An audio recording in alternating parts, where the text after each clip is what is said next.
I'm meteorologist Mark Mancuso, and on this day in weather history, January 28, 1915, President Woodrow Wilson signed the act to create the Coast Guard. The act merged the Revenue Cutter Service with the Life-Saving Service to create the United States Coast Guard.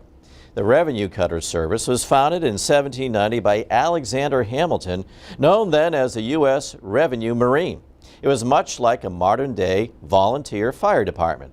The U.S. Life-Saving Service began in 1848 as a private and local service whose mission was to save the lives of shipwrecked mariners and passengers. The organizations were minimally managed by the government, with small appropriations for life stations, surf boats, and carronades to assist shipwrecks.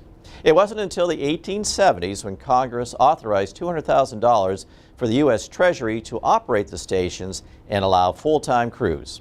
Stations were added along the coast of Maine, Cape Cod, the Outer Banks, and Texas. Stations of service broke down into three categories: life-saving, lifeboats, and refugee houses. Within the years following, more stations were added along more coastline of the U.S. In 1878, the network was formally recognized as a life-saving service separate of the U.S. Treasury. By the time the act was signed in 1915, there was already a vast network of almost 300 stations covering both seaboards of the U.S., the Gulf of Mexico, and the Great Lakes. Today, the U.S. Coast Guard is a branch of the United States military and is made up of tens of thousands. I'm Mark Mancuso.